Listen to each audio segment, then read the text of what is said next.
Contextualizando, cold smell ou bad smell é uma forma educada de dizer que um código não cheira muito bem. Sim, é praticamente isso. Sabe quando você olha para o seu carro, ele está com um pneu arriado, mas mesmo assim você liga e ainda anda com ele, sabendo que algo desagradável pode acontecer? É exatamente isso, mas com códigos. Se você já ouviu alguém falando sobre cold smell e teve vergonha de perguntar o que era, fica por aqui, pois esse é o vídeo para você. Mas se você chegou aqui só para ver exemplo de códigos ruins, para ter certeza que você não faz igual, esse também é o vídeo para você.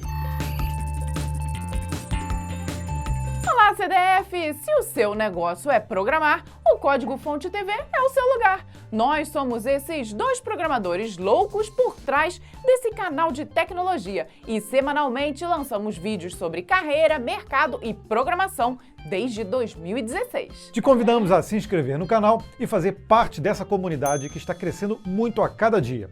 Se ao final do vídeo você aprendeu alguma coisinha com a gente, ficaremos felizes e extremamente agradecidos com o seu like. Aqui no canal contamos sempre com parceiros incríveis. São eles que nos ajudam nesse trabalho de produzir conteúdo com frequência para nossa comunidade. Nesse vídeo contamos com a HostGator, uma super empresa de hosting com soluções incríveis que ajudam você a tirar a sua ideia do papel. Falamos sempre aqui das soluções VPS dela, que é a que mais usamos em nossos projetos e tem um excelente custo-benefício. Se você se interessar em ver as configurações, é só acessar o link que está aqui na descrição. Nós garantimos um desconto especial para os nossos inscritos.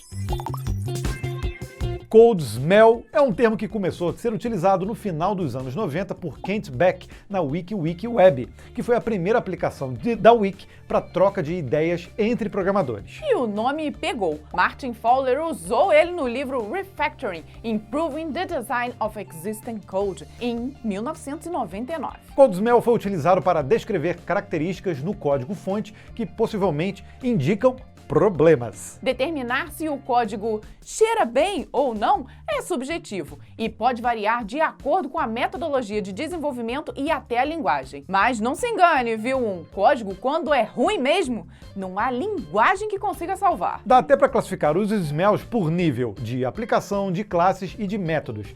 Mas tem um tipo que pode aparecer em todos os níveis, que é o Mysterious Name. Todo mundo sabe que nomear coisas não é algo tão trivial, e nós, enquanto programadores, temos que fazer isso a todo momento. Então, seja para o nome de uma função, variável, classe e também arquivos, temos que ter uma coesão em não usar nomes que não condizem com nada. É preciso comunicar através do nome o que eles fazem e em como os utilizar. É preciso dizer que um cold smell não é um código que não funciona. Ele pode rodar e funcionar, mas indica que algo mais profundo não está ok e pode se revelar um problema mais na frente. Então, não confunda cold smell com bugs, mesmo que tenha ali uma relação. Martin Fowler diz que um smell é, por definição, algo fácil de detectar ou que pode ser farejado. Quer um exemplo? Olha rapidamente para esse código. Eu sei que é muito código, mas vamos lá. Se você puder, pausa o vídeo e veja atentamente essa função.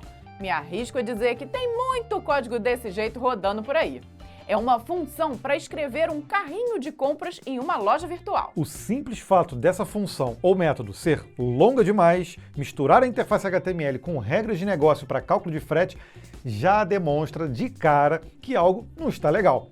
Esse tipo de abordagem também é conhecida como infladores, pois para fazer manutenção geralmente se acrescenta sempre mais códigos e ninguém está disposto a erradicá-los. Lembre-se que um dos princípios do Clean Code é justamente escreva métodos curtos. E também do SPR, o Single Responsibility Principle, do Solid, que diz que é preciso observar que uma classe só deve ter um e apenas um motivo para ser modificada. Ou seja, ela só deve ter uma única responsabilidade. Já temos um vídeo exclusivo sobre Solid aqui no Dicionário do Programador, mas não custa lembrar que com o SPR você diminui a complexidade do código, tornando-o mais explícito e direto. Isso facilita a legibilidade e reduz o acoplamento. Além de deixar o código limpo e testável, olha o smell aí, e também facilita deveras a evolução. Fique tranquilo que voltaremos com esse exemplo, pois tem outras coisas lá que também não cheiram bem não, viu?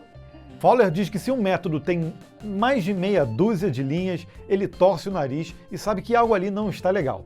Ele afirma que nem sempre os smells indicam problemas. Alguns métodos longos funcionam bem. Na verdade, é preciso olhar mais a fundo para ver se existe realmente um problema subjacente. Nem sempre os smells são ruins por si próprios. Eles geralmente são somente um indicador de um problema, e não o problema em si. Por isso existe essa linha tênue entre o smell e o bug. Não tem jeito. Nós não vamos cansar de repetir aqui no canal que o grande gargalo do desenvolvimento de softwares é, sem dúvida, a manutenção. Todo código precisa de manutenção. Não basta fazer ele funcionar e achar que tá tudo bem. Essa premissa é que causa muitos problemas nos softwares, e é exatamente por isso que existem as boas práticas. Por isso, saber refatorar é essencial para todos nós programadores. Fowler, que já citamos como uma das referências quando o assunto é refatorar, diz que os smells são fáceis de detectar e que, frequentemente, perguntas simples e refatorações iniciais podem ser a etapa vital para transformar objetos anêmicos em algo que realmente tenha classe. Uma das coisas sobre os smells é que é fácil para o programador inexperiente identificá-los, mesmo que não saibam o suficiente para avaliar se já há um problema real ou como corrigi-los. Existem líderes de desenvolvimento que costumam escolher o smell da semana e pedem para que os programadores menos experientes refatorem e apresentem aos mais antigos. Essa é uma excelente forma para ensinar gradualmente ao time a serem melhores programadores. E é por isso que existem alguns tipos mais comuns de code smells, já catalogados na literatura. O primeiro é o código duplicado. Quando um programador corrige bugs e os mesmos sintomas aparecem mais tarde, podemos dizer que isso é o resultado da duplicação de código, onde um bug foi corrigido em uma ocorrência de código, mas não nas versões duplicadas. Nesse código temos duas funções, uma que retorna um valor de um produto a partir da moeda e outro que retorna a lista de produtos passado por parâmetro. Repare que mesmo nesse exemplo bem simples, ocorre a duplicação de código no momento em que é preciso unir valor do produto com o símbolo da moeda. Esse é um daqueles exemplos clássicos de duplicação que são de fácil solução. Isso, em termos de manutenção, gera uma sobrecarga no trabalho. Quando os desenvolvedores não estão cientes da duplicação, eles só sabem corrigir a ocorrência quando a encontram. A lição aqui é cuidar dos blocos de códigos repetidos e os concentrar em um único lugar. É exatamente o que o princípio DRY, ou Don't Repeat Yourself, prega. Substitua a duplicidade por abstrações ou normalização de dados, exatamente para evitar redundâncias. Já mostramos o método longo no início do vídeo, que é um dos smells mais encontrados. Mas também temos a classe extensa, que também é chamada de God Object, que é uma classe que possui muitas responsabilidades e pouca coesão. Dê só uma olhadinha rápida nessa classe. Esse é um God Object. Não precisamos nem implementar os métodos para perceber que essa é uma classe com muitas responsabilidades e pouca coesão. Não é viável criar uma classe que vá desde cadastro de cliente até o cálculo do frete, mesmo que haja alguma relação por fazerem parte de um sistema de uma loja virtual.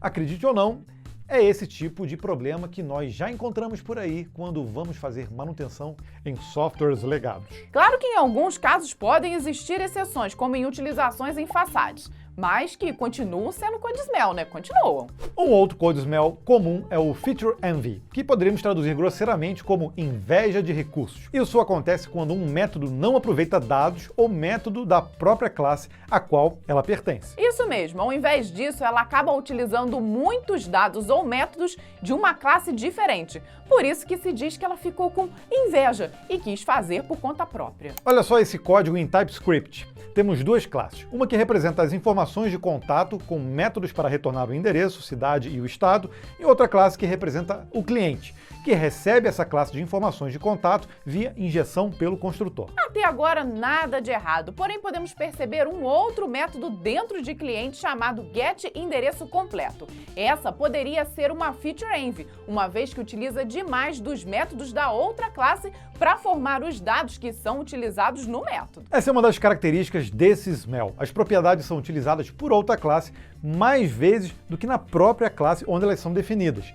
Esse é o exemplo clássico do método no lugar errado. Quer ver como ficaria esse code smell corrigido? Nesse caso, foi bem mais simples corrigir. Somente movemos o método getEndereço completo para a classe a qual ela realmente deveria pertencer. Mas vamos ponderar um pouco aqui sobre isso. Esse smell não necessariamente é um erro ou um problema. É possível utilizar soluções assim como em classes utilitárias e está tudo bem. Por isso é sempre necessário respirar fundo, pensar alguns minutos e até trocar uma ideia com outro programador antes de começar a estruturar essas soluções. Pode ser que seja realmente necessário deixar o smell ali mesmo, mas na maioria dos casos existe outra saída. Um outro que eu e você aí já cometeu, principalmente quando estamos começando a programar, é o do too many parameters, ou simplesmente muitos parâmetros dos métodos, o que dificulta demasiadamente a leitura e a evolução do código. Esse código aí é autoexplicativo. Usamos novamente o TypeScript e olha só que coisa monstruosa essa lista de parâmetros para fazer o cadastro de um cliente. Ainda mais que os parâmetros são posicionais. E olha que a lista de code smells não para. No livro de Refactoring do Marty Fowler, catalogou mais de 20 smells. Por isso que recomendamos a leitura desse livro. Saber refatorar é um dos grandes diferenciais dos bons programadores. Podemos destacar nessa lista os smells Inappropriate Intimacy ou intimidade inapropriada, que é quando uma classe possui detalhes de implementação de outra classe, que pode acontecer em heranças, por exemplo, quando uma subclasse tem acesso a muitos detalhes da classe pai. Divergent Changes, que é quando uma classe precisa ser modificada para entrar em conformidade com alterações de naturezas diferentes no sistema, indicando um sério problema de coesão. Shotgun Surgery, o famoso cirurgia com espingarda, que, diferentemente do anterior, ocorre quando diversas classes precisam ser modificadas para uma alteração de um aspecto do sistema. Outro extremamente comum que eu já fiz e eu assumo é o Data Clumps, que é traduzido como aglomeração de dados, que são dados que aparecem sempre juntos, repetidamente, em diversos locais do código. Sabe quando você tem métodos que têm parâmetros iguais em diversos locais? Pois é, eles devem ser colocados em seu próprio objeto. E podemos continuar ainda com Lazy Class, Message Chains, Temporary Field, Data Class, que é quando uma classe só tem campos e métodos get e set. E por aí vai. Ou seja, o cheiro ruim pode estar em qualquer lugar. Assim como foi possível catalogar alguns dos smells conhecidos, é possível, por outro lado, construir ferramentas que ajudem a detectar e corrigir o código. Um dos mais conhecidos é o PMD, que identifica problemas no Java, C, C++, C Sharp, Groovy, Ruby, JavaScript, Python, Go, Swift e muitos outros. Para o Java ainda tem o CheckStyle e o FindBugs. No .NET, um dos mais utilizados é o ReSharper. No PHP tem o PHPMD, que é o PHP Mess Detector. E por aí vai. Aliás, se você conhece mais ferramentas ou utiliza algumas dessas que citamos, deixa aqui nos comentários que a gente destaca o seu comentário. Combinado? Bom, espero que você tenha identificado alguns desses smells e tenha essa consciência de que o code smell não necessariamente é um erro ou uma má prática. Ele é apenas um indicativo de que algo pode estar errado ou precisa ser melhorado. Lembre-se que boas práticas devem ser sempre adotadas, mas nada de ficar com medo de codificar só porque você acha que algo pode sair errado. A ideia não é travar ninguém de escrever código, e sim de mostrar que tudo pode ser melhorado e refatorado. Exatamente, não acredite que todo o código que fazemos sai perfeitinho de primeira, viu? Isso não existe, gente, não existe. Cada vez que refatoramos, conseguimos ter uma visão melhor de como aperfeiçoar. E quanto mais vezes se treina isso, melhor a gente vai ficando. Espero que você tenha curtido esse vídeo. Deixe aqui nos comentários qual é o code smell que você mais tem dificuldade em largar. Te esperamos em um próximo vídeo ou depois aqui da saída, né? Tchau! Tchau!